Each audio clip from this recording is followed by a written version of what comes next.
a revised, as I bump the camera, a revised version of Mech Showdown. Some rules have been cleared up, some wording's been cleared up. I'll try to go through how to set this up and then try to take you through a round or two just to make things as clear as possible. So, at the very beginning, basically, you're going to be taking these three Mech cards. You can see that obviously one is repeated. I'll explain that in a second. And you take that, and then you pass them over to your opponent who will take and use another one. If this is your very first game, I probably say to use the balanced units, one each, because there's no ability text. 10 slots lets you use just about everything you want. 6 health is a pretty good number. Now, if you want to dive in a little bit deeper, you already have a game under you. What you're looking at here first and foremost is the initiative number. That is your draft order for who's going first in draft and who's going first in the game. That sometimes matters, but you also see that sometimes going later has more benefits on the unit than anything else. So, sake of discussion, we're all set up. I'm going to look at this gunner. There's actually a little change in the build later where it fires a little bit better. But I want to go first. I want to pick first and everything else. So I'm going to take this guy. Hand those over to my opponent, they pick someone else. Because I've picked and I said first, they could go for the Titan, they could go for, because they're going to go second regardless. It doesn't have to be, speed, they're just always going to go second. So, I take Gunner, I want to go first. I'm going to set these then off to the side, and then we set about going for our draft.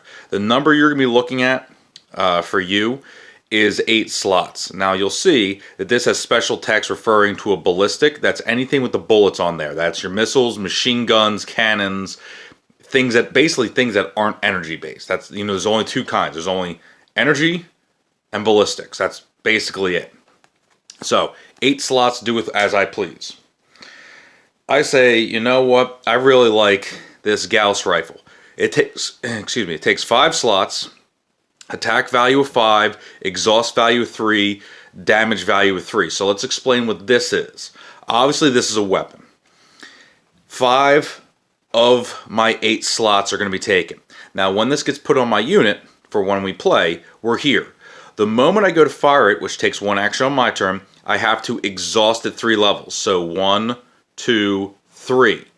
My opponent is going to have to roll against a value of 5, meaning they need a 6 naturally, or using some of these tactic cards, that's the other portion here. This one's just blank at the moment.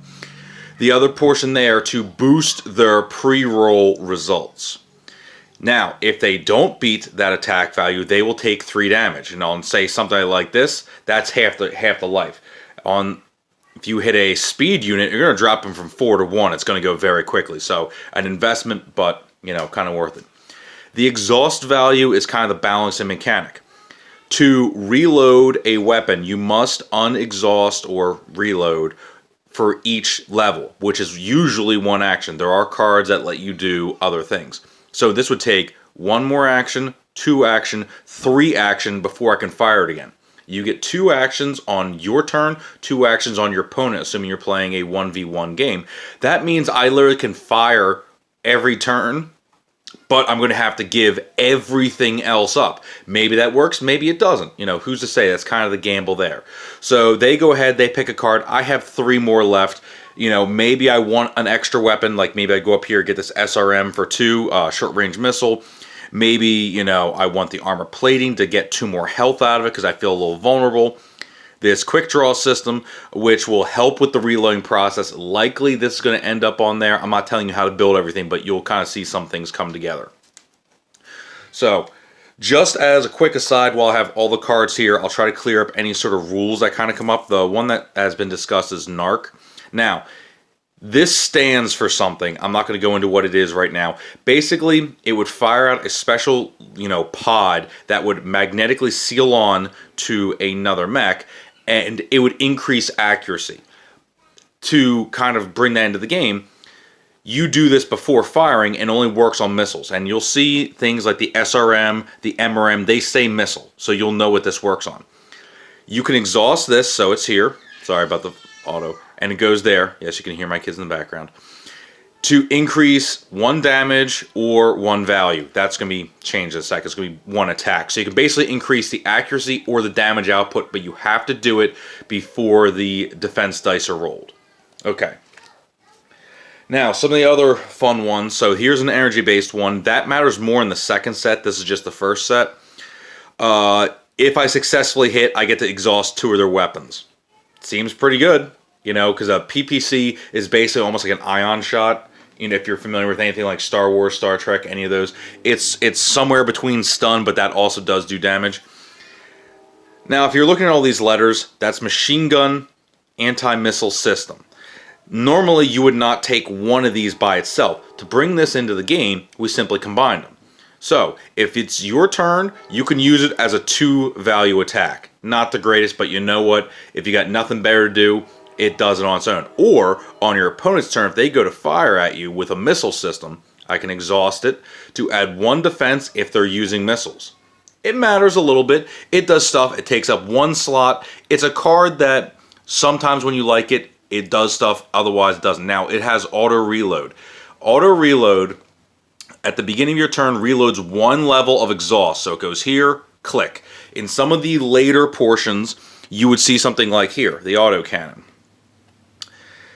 I even have reminder text down there that only reloads 1 level. So if I'm here and it goes to my turn, it only auto reloads 1 level. But if I'm at 1 level, boom, we're right back to ready. It'll work again. It kind of shows that it's got a different belt system, or it's a faster cycling weapon, that sort of stuff. So let me draft 2 units real quick, and then I'll kind of show you how the combat works. So we have basically the draft phase, then we have combat, and then the game ends. So let's pause for 1 moment. Alright, so I have it facing so we can kind of see. Let's bring this a little more in frame.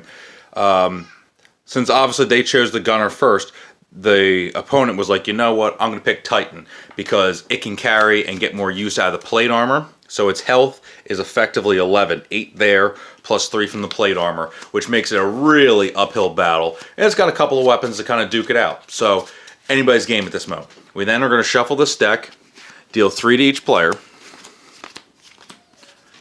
and then the remaining ones are our draw pile. Now you'll notice that, yeah, this is kind of a small draw pile. Well, I have 3 cards here, another 4 here. Yeah, the game is, you'll see whether or not it's dependent on tactics for the game to work. That's usually in the speed unit because it likes to use tactics. The game plays differently almost every combination. There's a lot of opportunity for things to go one way or the other. So we have this set up. Take your starting markers, put them on your health here, and I'm going to end up with 1 over here so I can put the first couple of damage over to there. Alright, so now, how does this work? I'm given 2 actions. I'm going to go first because I have initiative 1. Well, obviously I'm going to fire my Gauss rifle. Boom. Now, all of that, and I can also use these tactics. This is slightly out of date. It's discard 1 card. I haven't cut the new ones. I apologize.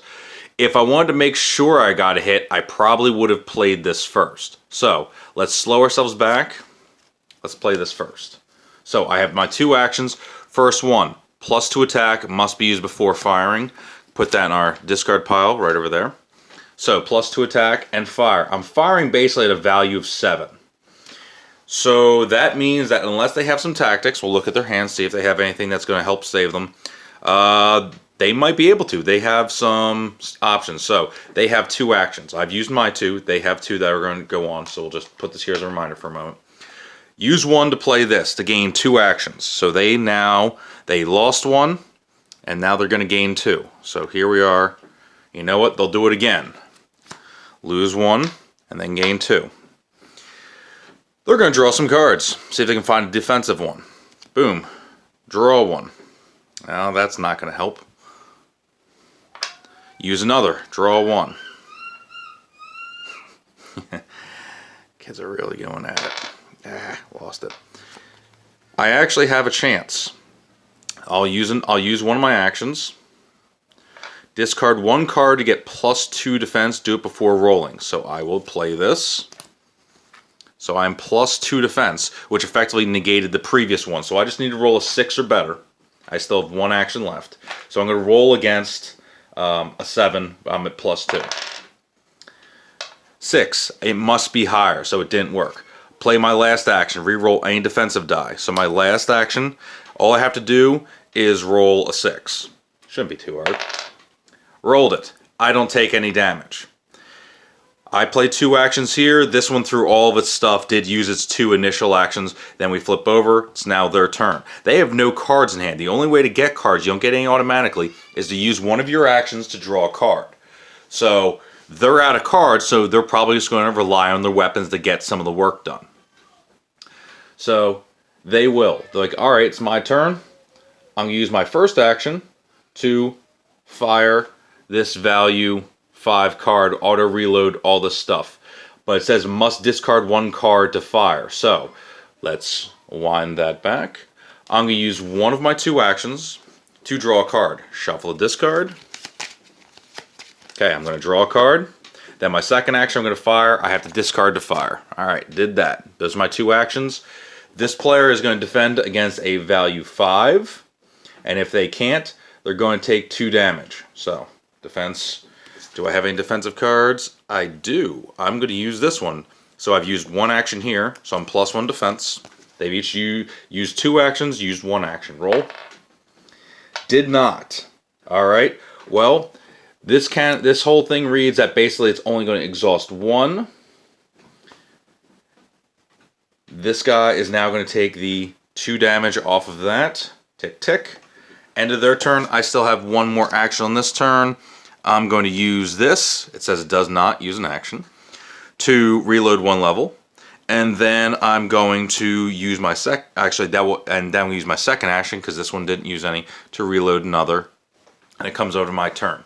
We keep going back and forth, just basically until someone gets knocked all the way out and it's over. So that's basically how the core set works. You will see that I posted 2 sets. There's one nicknamed 3050, and this one is 3025. This one has more of an emphasis on ballistics with the gunner here and a few other cards.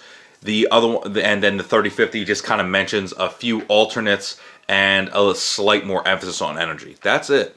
So hopefully this helped. This is the 2-player version. I will be coming back later with a update to the solo version. So if there's any questions, please post them, and I'll get back to you as soon as possible. Thanks for trying this out.